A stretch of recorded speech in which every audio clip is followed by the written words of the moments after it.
Video game design is a highly intellectual activity, and the greatest games of all time are created by enlightened geniuses who understand the nature of technology as well as human psychology, right? Well, that does seem to be the predominating view of how game design works in today's modern context, where instead of being a gang of scrappy, shaggy-haired artists like the medium's pioneers, instead today's game developers are technological philosophers who view the peak of game design as psychologically manipulating player behavior like rats in a maze. Welcome to modern design. It's high level, it's philosophical, it's highly educated, it knows the intimate details of your brain. It's meta and aware of its own awareness. And it's also shallow and awful. How is this possible? How could the smartest group of game developers in existence, articulate, constantly talking millennials, and I can say this since I am one, be so bad at game design? Like, there's this great, I don't know, maybe it's apocryphal Miyamoto quote, that a delayed game is eventually good, but a bad game is bad forever. But we found that once you're in a train station mindset, you actually need to have almost the completely opposite approach. Because a delayed train doesn't just hurt that train. It potentially causes cascade failure and chaos in the entire station. Whereas the reality is today, a bad game can be fixed. And like, I hope y'all are hearing the point that I'm trying to make here. Like, I'm not trying to dunk on Miyamoto. I'm not trying to say that quality isn't important. But like that earlier point about velocity, it's that you don't get the quality on a service through perfectionism or through heroics and overextending yourself in any one given moment. That is train thinking. It's not station thinking. Instead, you get to quality one train at a time. And yet most of the greatest games ever made were created by these Chad Gen Xers who are often college dropouts or shiftless dreamers. It's because deep game design is dumb. And yes, I could use more flattering words like elegant or simple, but those words have been co-opted into modern design to stand in for automation. So if you tell a modern developer to make a simple or elegant game, that's understood to mean make an automated game. What is more simple and elegant than a game that plays itself, right? Dumb is the most potent word because it is the fear of the modern developer. Modern devs, if you listen to them and how they talk about game design, want nothing more than to be seen as smart, intellectual experts in their field. Any risk of dumbness is a critical threat to their reputation and self-esteem. In fact, given the choice between being seen as evil or dumb, modern developers would choose evil. Hello, I'm here to talk about monetization. It's Let's Go Whaling.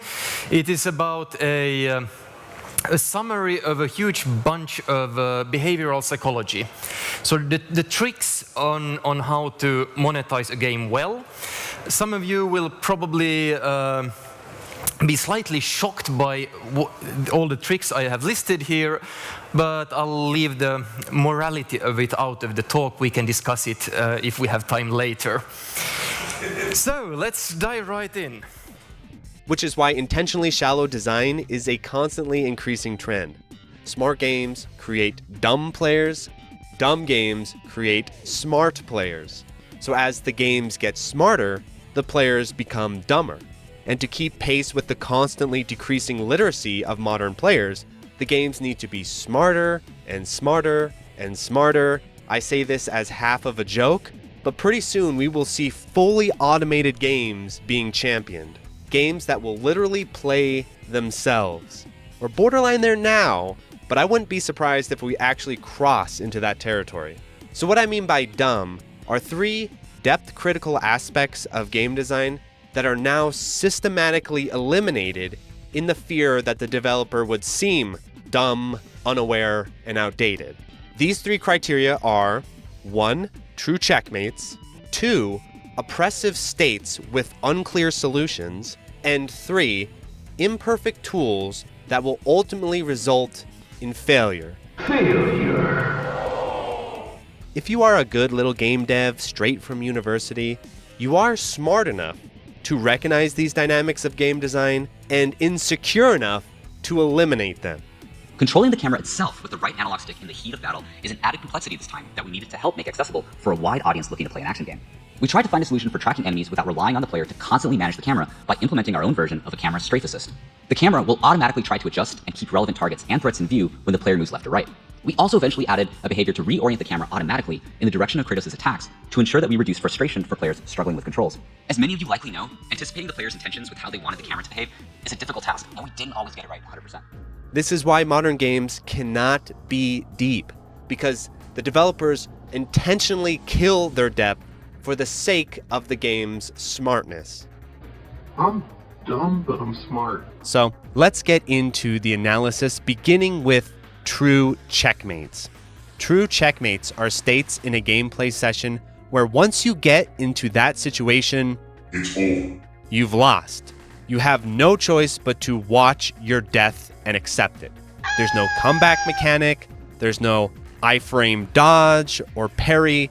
You are dead and you're going to watch and accept your own death. The reason why that's so very important is without true checkmate scenarios, you cannot have meaningful phases in a gameplay session. Think of chess, the early game, the mid game, the late game. But if you have a way to always avoid the checkmate, there is no early game, there is no mid game, there is no late game. It's just the same game all the time because you can always find a way out. And so what you did at the beginning of the playthrough does not affect what you do at the end. Decisions cannot build on top of each other. Consequences cannot gradually increase and evolve, which is the whole concept of depth.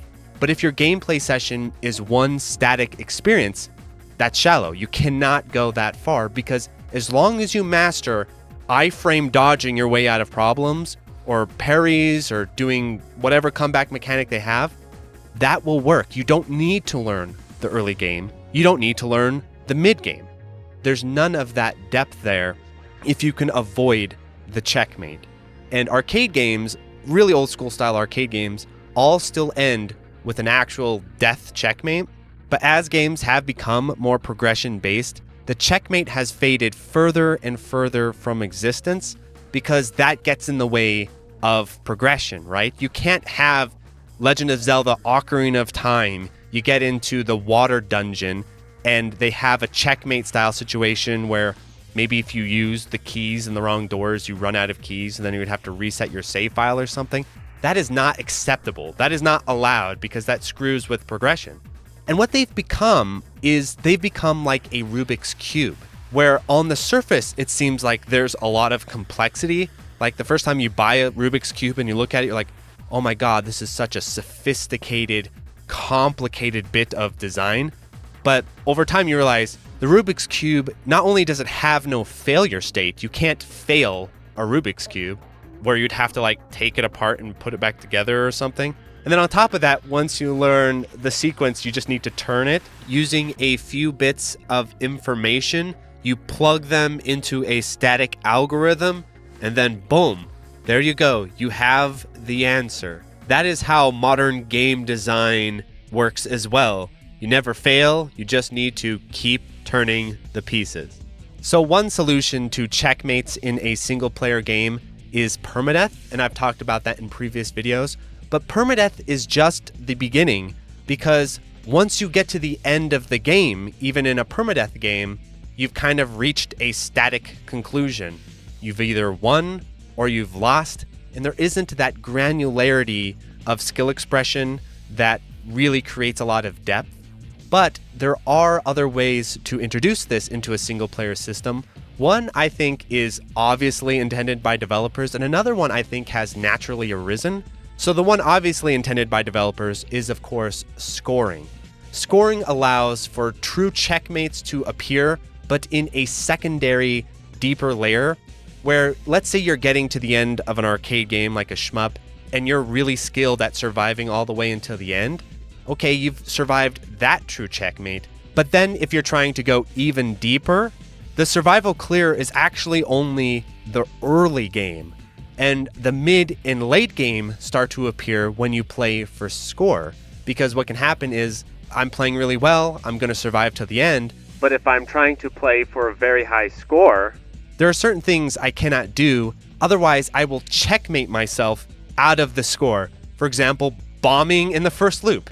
And I do think there is a way to check for the depth of a game that is pretty useful, which is the more abstract the checkmate becomes, usually the deeper the game is. Again, going back to chess, when you've got two noob players playing a very shallow, basic game of chess, none of them know the checkmate is there until it's like one move ahead and they see it and they're like, oh, there's the checkmate. That's a very shallow game of chess. But when you get deeper into the grandmaster layer, you'll be watching two chess grandmasters playing. It'll be mid-game. There's lots of pieces on the board. It seems like there's a lot happening. One guy moves his pawn incorrectly, recognizes it, and resigns. And the two grandmasters like shake their head like, critical flaw there, critical mistake. And the new player's looking at the board like, why did he quit there? That is a sign of depth, when your skill and knowledge of the game allows you to anticipate the checkmate long before it even happens. So score is a built-in depth system that I, of course, very much appreciate. But I want to point out a naturally occurring one because, like I said, most games now do not have true checkmates and they don't have true depth because of that. And so players have begun to introduce their own meta of checkmates, which is, of course, speedrunning. So look at Super Mario 64. If you talk to someone and say, is Super Mario 64 a high-skill game? If they're just playing actually Super Mario 64, get to the end, get the stars, fight Bowser, no. It's a child's game in terms of skill. But a lot of people actually immediately jump to the metagame that is being played on top of Mario 64. It's using Mario 64 as like the chess pieces for a much more sophisticated metagame, which is, of course, speedrunning. And so when people say the skill of Super Mario 64, they actually mean the meta skill of speedrunning Super Mario 64. And you get all of these same scenarios. You'll watch a high-level Super Mario 64 runner, and he's trying to make a really great time, and he wall jumps slightly off at some point, has to reset the run. Hey, I just met you, and this is crazy, but this ain't to earn, so reset maybe. It's hard to play right when you're failing, but this ain't to earn, so reset maybe. Hey, I just met you, and this is crazy, but this ain't to earn, so reset maybe, and all the other splits. The more these checkmates are occurring, the more resets are happening without it being clear exactly why, the more vague and ambiguous. Usually that means, well, there's more layers of depth that are causing that. So that is how it works in single player games, and it's very similar in the way it works in multiplayer games. It's just that multiplayer games all pretty much have true checkmates, otherwise it would be absurd just on a pure competitive level. So the most obvious example is in Super Street Fighter 2, you knock them down, you throw the super, and the super will chip them out. That's a checkmate. They saw that super coming, you saw that super coming, everyone knows the super's coming, and the announcer can say, oh, game over before anything happens because everyone knows what's going to play out. But that's just a very obvious example of a true checkmate in a fighting game. All fighting games have true checkmates because of the timer. And so what's interesting with fighting games is usually, again, the more vague and ambiguous the true checkmate is, usually the deeper the game. So in Virtua Fighter, for example, I wouldn't be able to tell you what a true checkmate in that game looks like, but it does exist. It's just the game is so dynamic and well designed that no one, even the players approaching the fight, have an idea of how it's going to go. So true checkmates in Virtua Fighter are very vague and don't obviously happen a lot of time.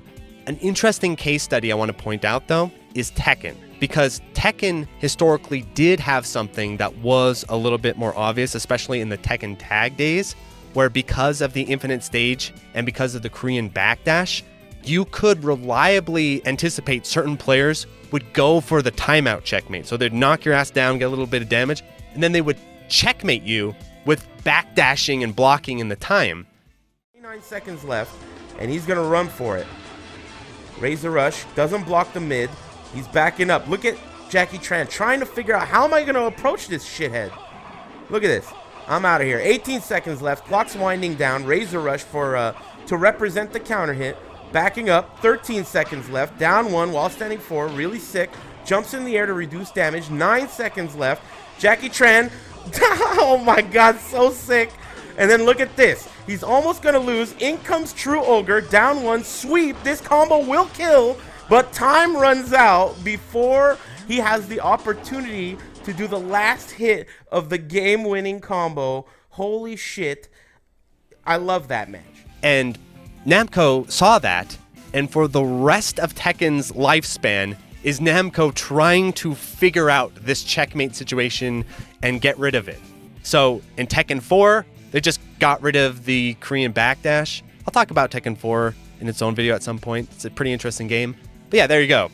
That problem is solved, but a lot of the identity of Tekken was obviously lost in this process. This backwards blocking movement-based style gameplay is core to its metagame.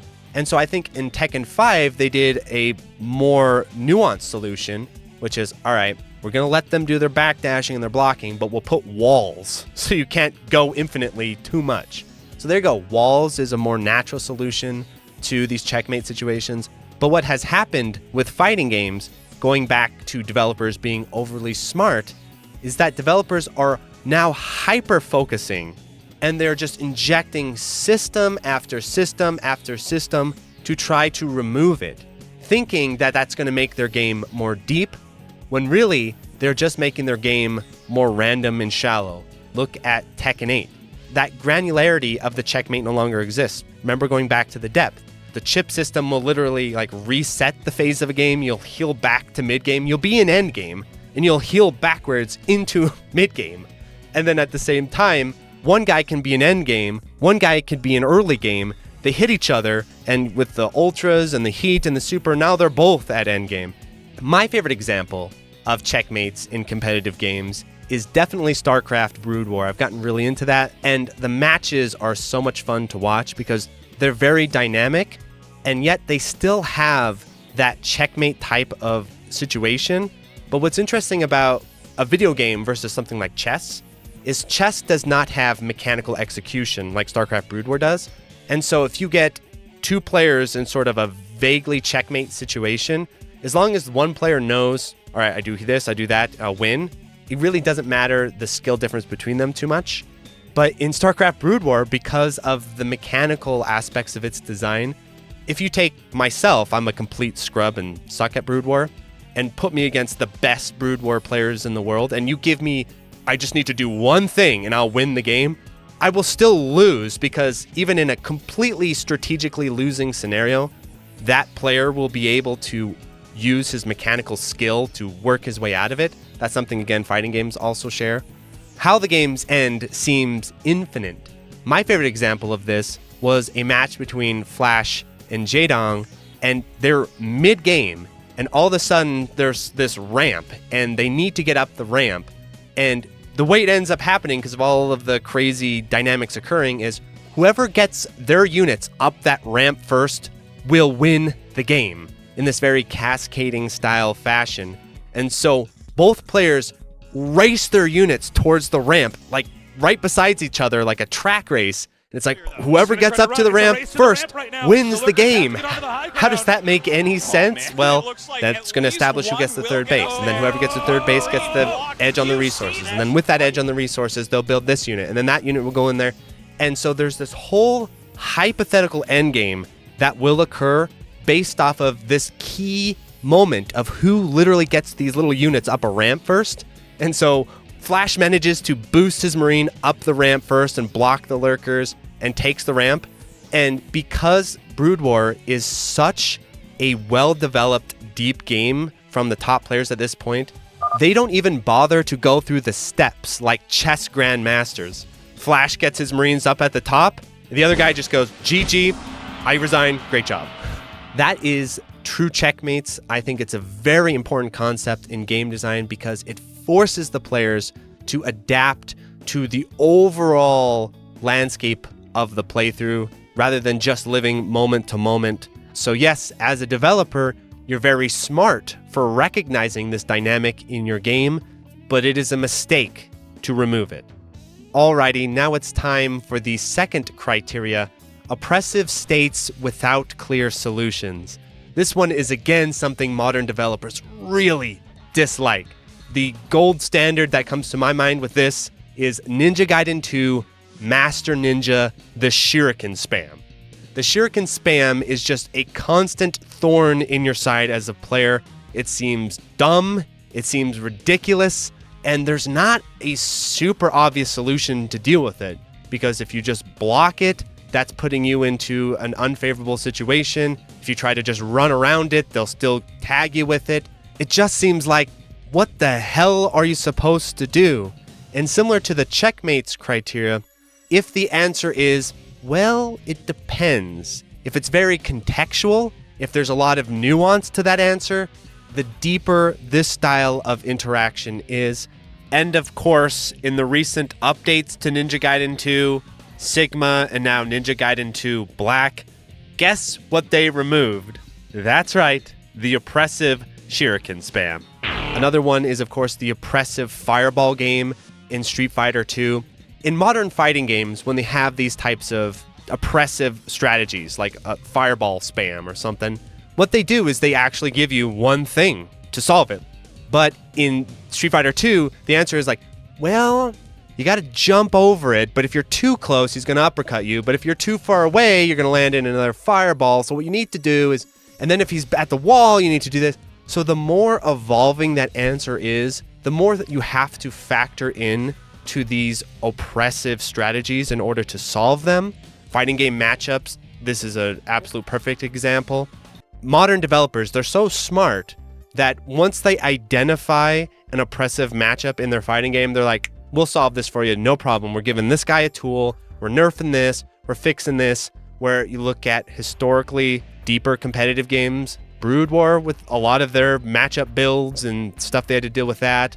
And then all their fighting games, T-Hawk, you're just going to have to figure this out.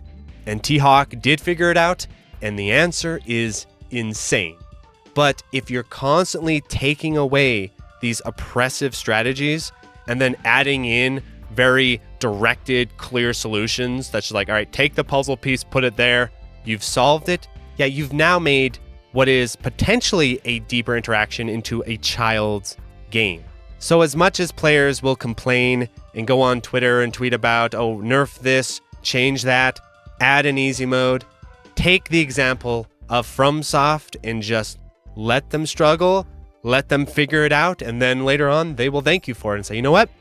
It sucked while I was having to deal with this oppressive strategy, but I grew and learned in the process, and now I feel much more bonded and connected to your game than I would have if you just answered it with color flashing lights or some idea like that. And then finally, our third criteria, imperfect tools that will result in failure. This concept is a bit more abstract, but really important and maybe the biggest struggling point for modern developers. The idea of an imperfect tool that will ultimately fail. Success in a game is simple. It's static. Failure is dynamic and granular. Failure is what makes skill expression possible, not success. If you make your game perfect and people can be perfect at it, there is no skill expression. There's no meaningful difference between anyone. Everyone is the same. Failure is the only state of individuality.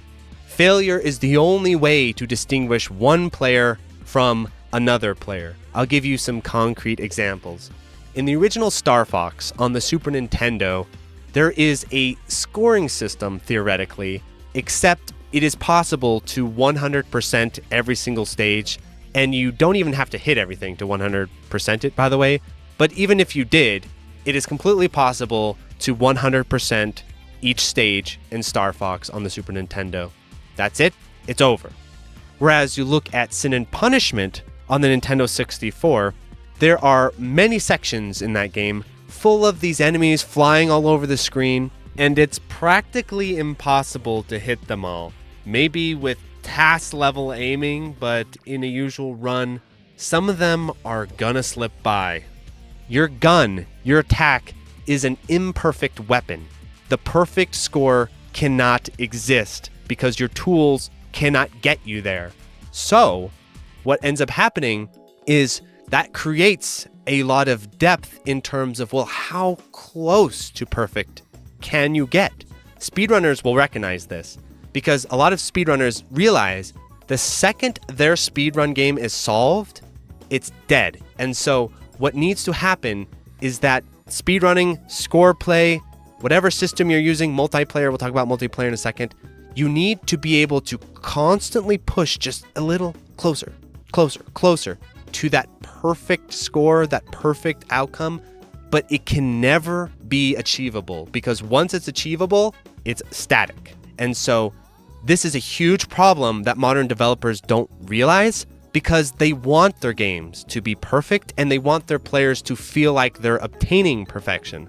And the mistake that a lot of modern games make is they have this obsession with gameplay loops, which is just a euphemism for addictive gambling-based compulsion loops, if we're being real here. And so whatever strategy they determine to be the loop of the game, they will have self-reinforcing design to make it the ultimate strategy. So rather than giving you a set of imperfect tools, some of which sort of contradict each other, and then you have to navigate the ambiguity of what to use when, instead they give you one perfect tool that self-perpetuates, and it just becomes this feedback loop of doing it gives you more, which gives you more, which gives you more. And then the rest of the design of the game becomes meaningless. I talked about this in my Vampire Survivors review, which I call RPG Breakaway, where the feedback loop is getting more DPS, which gives you more experience, which gives you more DPS, which gives you more experience, which gives you more DPS, which gives you more experience. And it builds and builds and builds and builds on this self-reinforcing cycle to the point where you just break through whatever design the game had and the whole game becomes meaningless. Modern games love this because they love how basically psychologically smart it is. They like how compulsive it is. They're smart boys. And so they don't want a style of design where part of the design is encouraging you one way and then part of the design is disencouraging you to go that way. But that is actually what creates depth. A set of imperfect tools that you as the player have to use and put together.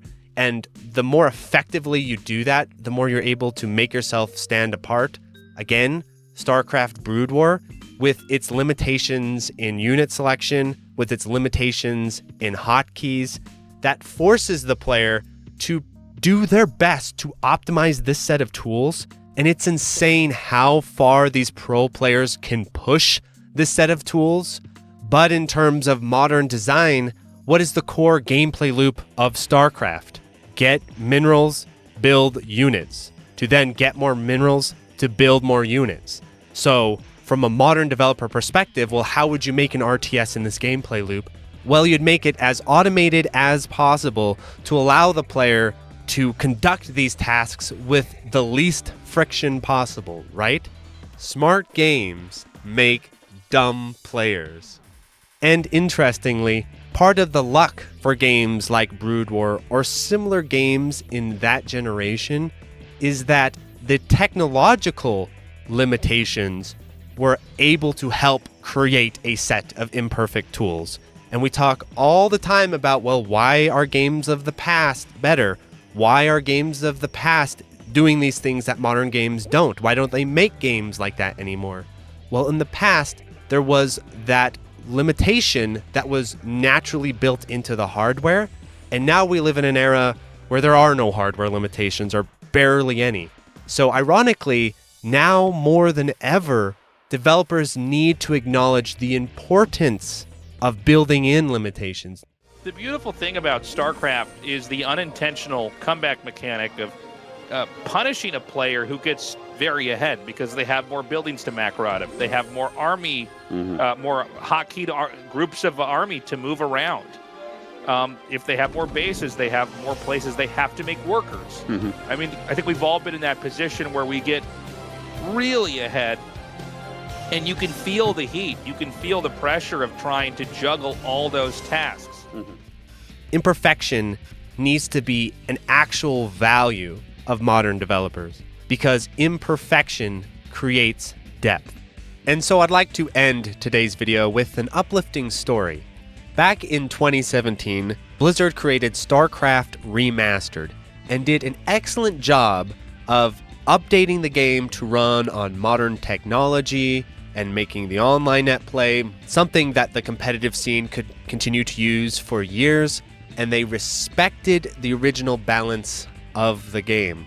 Even though they probably didn't fully understand its depth, maybe because the Korean pro scene would murder them if they changed it, but to their credit, they wisely acted in best interest of the competitive game and did not mess with it or update it. So in place of smartness, they applied wisdom. And after the success of StarCraft Remaster, Blizzard kept that lesson and applied it very gracefully to Warcraft 3 Reforged. And if you enjoyed today's video, I definitely recommend checking out 2 other videos of mine. The first is Why Permadeath Matters, and the second is The Beginner Bias in Game Critique. I think both of them pair very nicely with today's topic. And if you can, please like, subscribe, tell all your friends. I'm a full-time YouTuber, and so if you could support me on Patreon, that would be fantastic. The patrons are what makes the channel happen, and there's lots of cool exclusive content on there. Thanks so much. Adios, everyone.